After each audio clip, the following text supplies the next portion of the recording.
A Cadeia da Prece, Jesus mais perto de você. Capítulo 55 de Salmos. Quero ler alguns versículos com vocês. O primeiro: inclina, ó Deus, os teus ouvidos à minha oração e não te escondas da minha súplica. Isso é a oração de alguém que está em desespero. Verso 4: o meu coração está dorido dentro de mim, e terrores de morte sobre mim caíram. É uma mistura de mágoa e depressão que ele deixa aparecer aqui. No verso 5 ele diz: temor e tremor me sobrevém, e o horror me cobriu. Evidentemente está falando do medo que ele sentia. Pelo que disse no verso 6, olha só: ah, quem me dera asas como de pomba, voaria e estaria em descanso. Eis que fugiria para longe e dormiria no deserto. É o pensamento de todo ansioso e depressivo: fuga, se isolar, não é? Depois ele diz assim, trazendo a solução para tudo isso que ele estava vivendo, e traz para nós também no verso 16: mas eu invocarei a Deus, e o Senhor me salvará. De tarde, de manhã e ao meio-dia orarei e clamarei, e Ele ouvirá a minha voz. E então ele traz um conselho para nós hoje. Verso 22: lança a tua ansiedade sobre o Senhor, e Ele te susterá. Nunca permitirá que o justo seja abalado. Amém? O salmo é extraordinário, valia a pena, mais uma vez, o que já fizemos aqui, meditar nele inteirinho. Mas não é essa a intenção hoje. A intenção hoje é justamente esta, né? A gente que vive igreja 24 horas por dia, porque não é o fato de estarmos aqui todos os dias no templo, mas é estarmos todo dia em contato com alguém, sejam pessoas desconhecidas, que por causa de televisão e tudo, nos cercam nas ruas para conversar, pedir um conselho, como hoje, já cedinho de manhã, gente me mandando WhatsApp, pedindo uma direção, uma orientação. Isso é todo instante, é toda hora. Não bastasse a membresia desta igreja, que não é pouca, não é? E de tantas outras igrejas. Não bastasse nossos colegas pastores, porque pelo fato da gente ser mais velho, mais experiente no ministério, não é? Procura o nosso conselho, uma orientação, não é? É uma somatória de coisas que nos levam a ficar, vamos assim dizer, preocupados por um lado e focados por outro lado, naquilo que está realmente acontecendo no nosso meio, que é a mesma coisa que acontece lá fora no mundo. Eu estou falando daquilo que é o nosso meio, que é o nosso mundo, um meio evangélico, não é? Mas a verdade é que nós estamos inseridos no mundo, não somos mais deles, mas estamos nele. E todos enfrentam os mesmos problemas.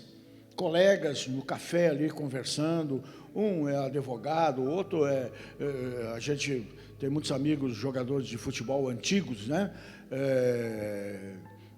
Jogadores conhecidíssimos e tudo mais, advogados, enfim, mesmo psiquiatras, por incrível que pareça, a gente percebe que todos estão no mesmo barco, enfrentando as mesmas lutas. E, no entanto, o que mais me preocupa é a própria igreja do Senhor, especialmente a nossa igreja aqui. Quando nós vemos muita gente para baixo, desanimado, desistindo, né? E o que é pior, desistindo muitas vezes não da igreja, não de Jesus, mas de si mesmo, da família.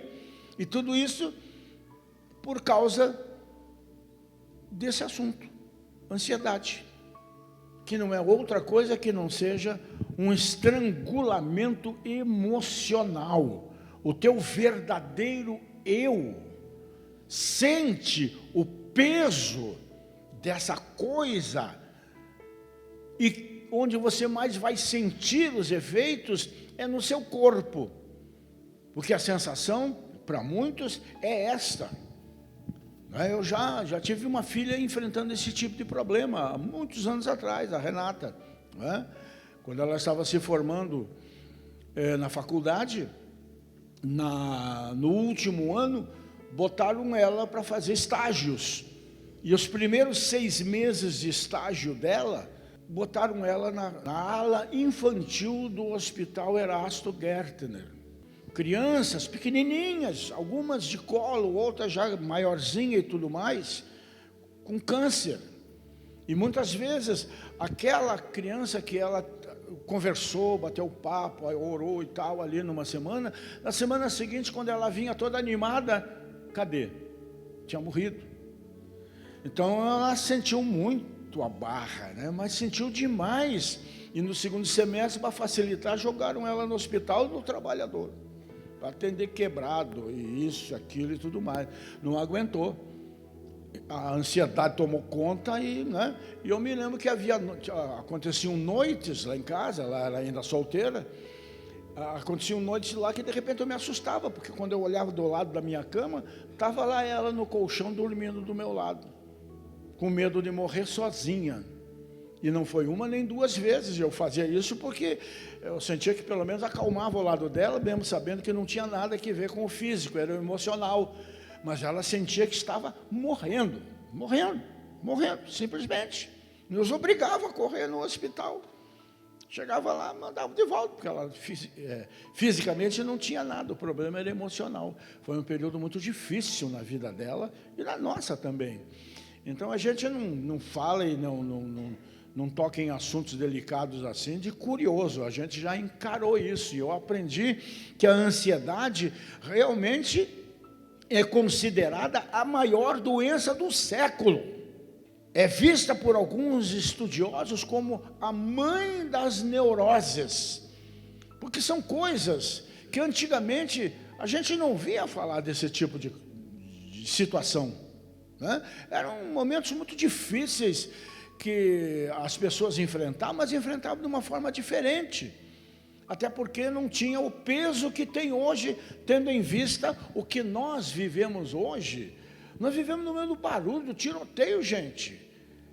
Todo tipo de barulho. E quando não, eu fico admirado quando passo essas caminhonetinhas pelo meu lado lá, pum, pum, pum, pum, pum, pum, que arrebenta o ouvido da gente que está do lado no carro fechado. Então, o cara já está lascado por causa disso tudo, e ainda está estourando os tímpanos, como se isso fosse resolver a situação dele. Aí o cara endoida de vez, né? Não é fácil, não. E por outro lado, né, talvez seja a doença mais democrática, né, da nossa geração, porque ela não escolhe pessoas. Crianças já neuróticas, crianças ansiosas, jovens em depressão. Olha quantos suicídios de gente que nem começou a viver ainda. Tudo em função de ansiedade, né? E pessoas formadas, algumas até para tratar deste tipo de doença, também enfrentando a própria, né? Está presente na vida de doutores, de políticos, de gente em autoridade, assim como está presente na vida daquelas pessoas mais humildes, mais simples, nos lugares mais afastados, né, das cidades. Ela enfia suas garras em qualquer pessoa. Teve uma fase aí que eu, sinceramente falando, eu estava preocupado. Faz o quê? 3 anos atrás, lembro? Não sei se vocês lembram, mas toda hora a gente tocava nesse assunto aqui. Pastores, pregadores do Evangelho famosos, tirando a própria vida, desconcertando a família e a própria igreja, onde ele pregava esse Evangelho que traz esta cura, mas não aguentou, porque talvez não admitiu. E esse é o grande erro, que estava precisando de ajuda. Já vi muito pastor morrer disso. E já vi muito pastor mais radical ficar 10, 15 anos doente, porque ele não aceitava fazer uma cirurgia, porque Jesus tinha que curá-lo. Não curou. E aí ele foi se operar. E ele viu que perdeu 10, 15 anos não enxergando ou sofrendo qualquer outro tipo de coisa. Então, está na hora da gente se achar, a gente se encontrar, né? Na vida e principalmente biblicamente. Porque essa palavra ansiedade, ansioso, na linguagem grega, que é a origem das palavras, significa exatamente o que ela provoca nas pessoas: estrangulamento. Ansiedade no grego é estrangulamento. Muitos de nós, né, a maioria de nós aqui, já nos afogamos um dia com qualquer coisa, né? Não é fácil, né? Ou até mesmo com aquele negócio que as pessoas têm, que sobe, principalmente de madrugada, quando está dormindo, e refluxo, né? Sobe aquilo. Que desgraça, né? Que sufoco querer respirar e não poder respirar. Isso é ansiedade. Estrangulamento. Estrangulamento da alma, é apertar o pescoço até tirar o oxigênio, é sufocar, rouba nossas forças, né? Turva os nossos olhos com relação à vida, principalmente ao futuro, ao dia de amanhã. Tira a nossa perspectiva do dia de amanhã. A gente acaba se acovardando, não acreditando mais nem em Deus, nem na gente mesmo, esperando um futuro triste, um futuro de derrota. Mas a grande verdade é que, se nós nos voltarmos para as Escrituras, nós vamos ver claramente que o dia de amanhã, para quem confia em Deus, será sempre melhor. E Jesus, Ele nos ensina a lidar corretamente com a ansiedade, sobretudo quando Ele nos convida, como Ele estava fazendo ali com aquele povo no Sermão da Montanha, de maneira simples assim: olha para as aves do céu, olha para os lírios do campo. Quer mais singeleza do que isso? Quer mais simplicidade do que isso no ensinamento? Olha, Rogério, agora mesmo de manhã, estava tomando meu chá em casa e olhando lá no quintal, que eu sempre jogo uns restinhos de mamão, de banana ali, tá ali, aquela sabia linda, maravilhosa, no seu esplendor ali. Ela sabe que todo dia que ela vier ali tem alguma coisinha para ela. Nós é que não sabemos que no dia de amanhã tem muito mais coisas para nós. E a gente fica ansioso, né? Olha para o lírio do campo, olha que coisa linda. Ontem eu vi uma fotografia de um colibri, que a gente chama aqui de beija-flor. Um beija-flor impressionantemente colorido. Um negócio assim que homem nenhum, artista nenhum faria, mas Deus fez. Deus fez. E então ele diz: olha a roupa desse colibri, olha a roupa dessa flor, olha a roupa desse lírio do campo.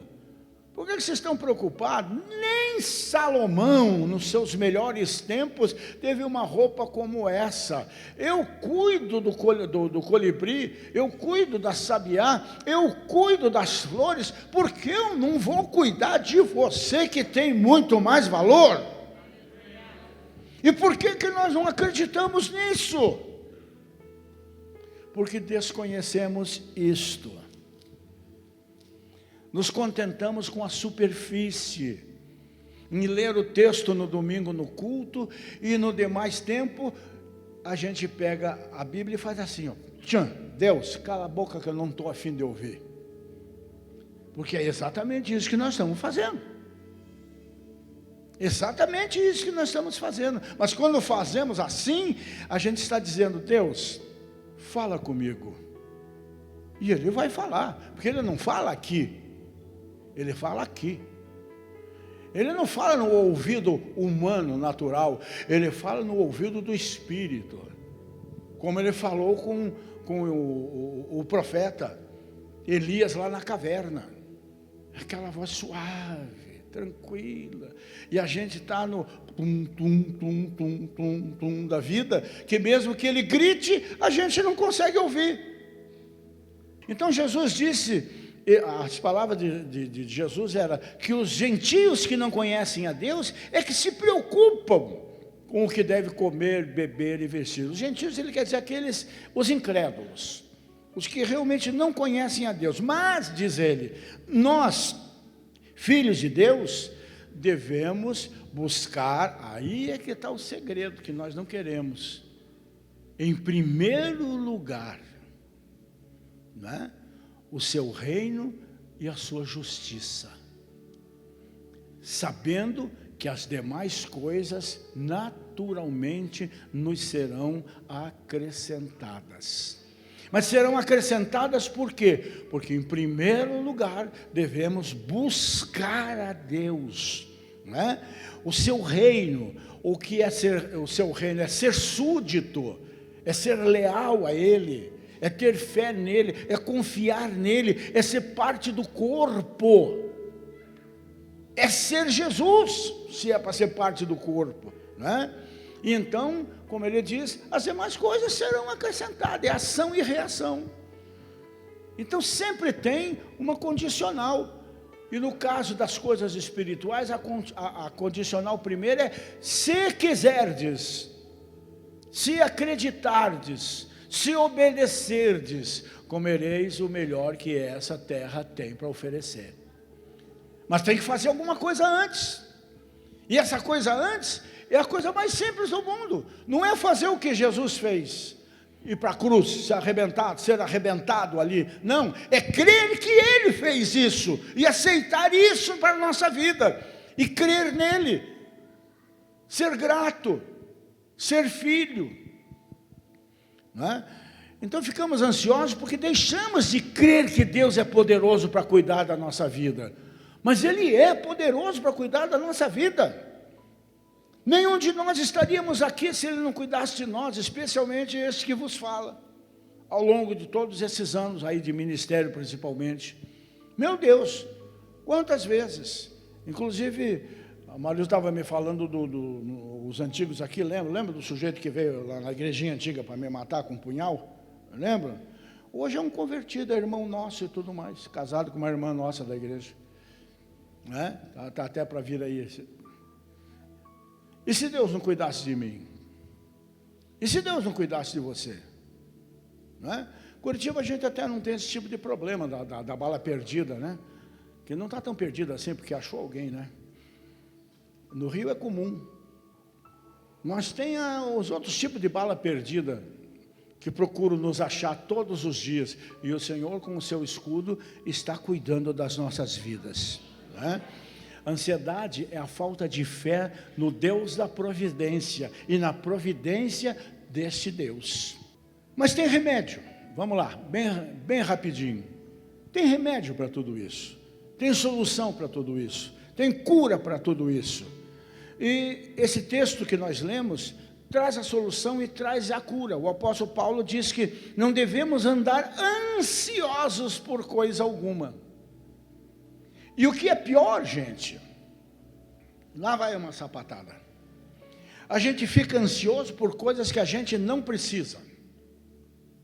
A gente fica ansioso porque o vizinho tem. A gente fica ansioso porque o parente tem. E a gente então fica diminuído. E a gente bota o nome de ansiedade, no fundo é inveja. Pior que é verdade. A gente tem que tratar disso na nossa vida, né? E o Paulo, depois que diz que não devemos ficar ansiosos por coisa nenhuma, ele prescreve uma receita com 3 remédios, vamos assim dizer, né, infalíveis para a cura da ansiedade. A primeira, orar corretamente. A gente ora muito errado, gente. Se tem que orar em cima do assunto, em cima da necessidade. Você não precisa ficar enrolando Deus com palavra bonita. Vai direto no âmago da situação. Não adianta usar palavras bonitas quando está doendo o dente. Tem que ser objetivo. Senhor, socorro, está me doendo o dente. Mas a gente fica fazendo floreio, não é? A gente muitas vezes diz, se for a sua vontade, e aí não acontece, a gente fica bravo. Por quê? Porque a gente não aceita a vontade de Deus, a gente quer que a nossa prevaleça.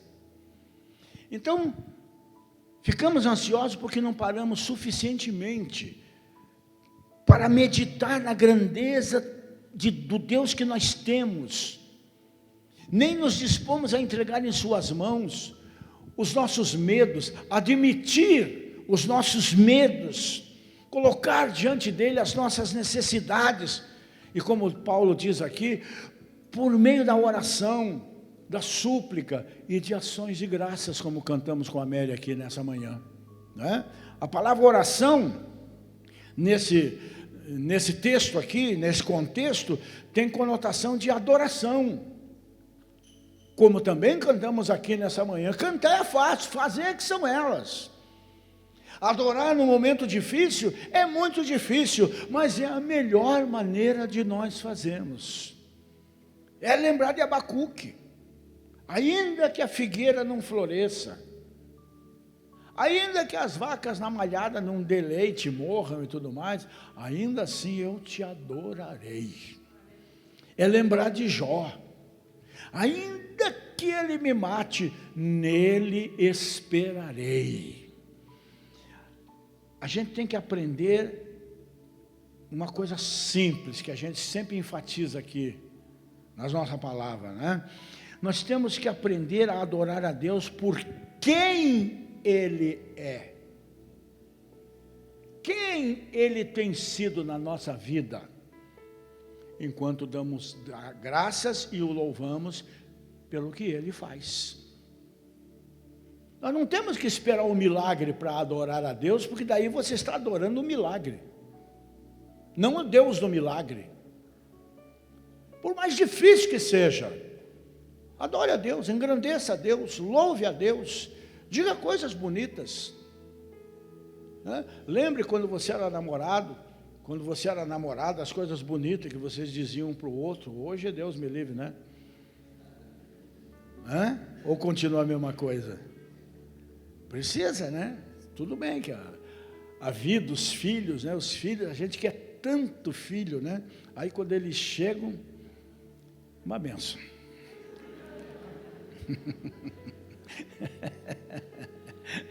A primeira coisa, né, que a gente vê na igreja de Cristo, que eu costumo dizer hoje, a igreja evangélica já não é tão evangélica, né?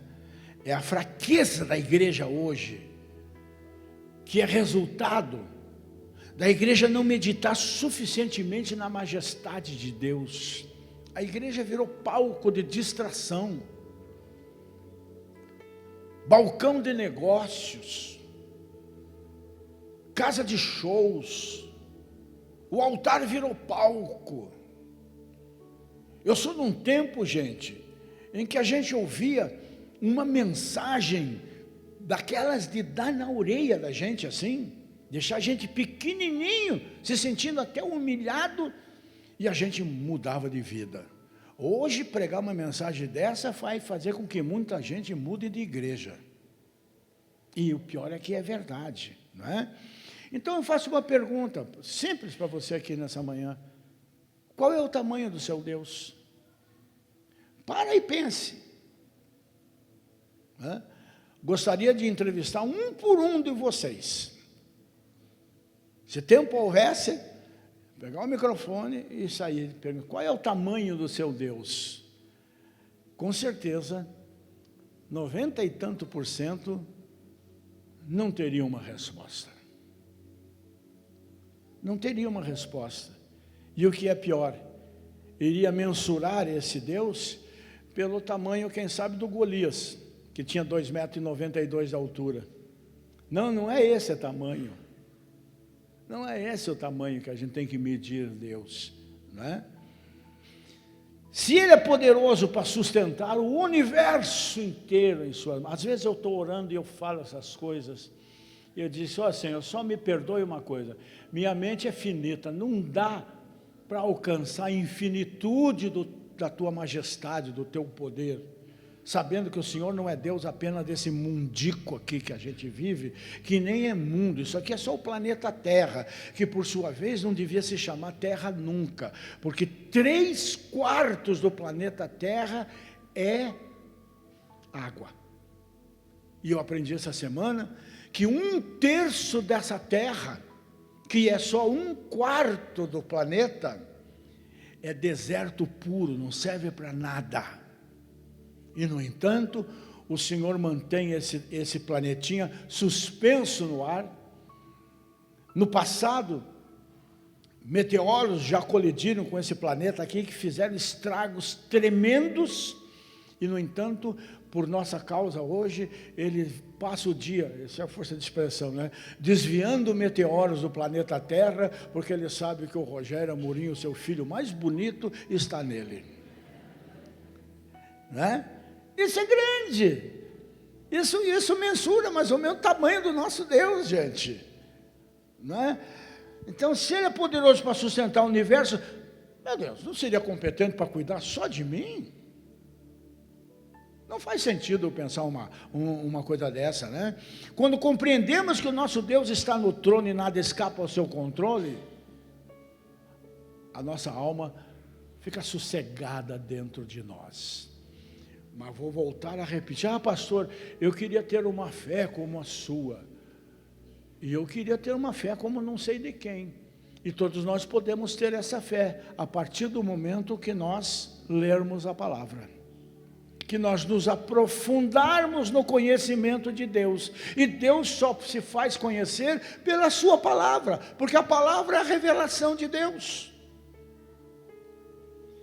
Então eu sei que eu sou chato, todo culto pegando no pé de vocês, para vocês meditarem na palavra, não é lerem, é meditar. É melhor meditar nesse trecho que nós lemos aqui, nessa manhã aqui, no capítulo 4 de Filipenses, do que ler 10 folhas da Bíblia e não guardar nada.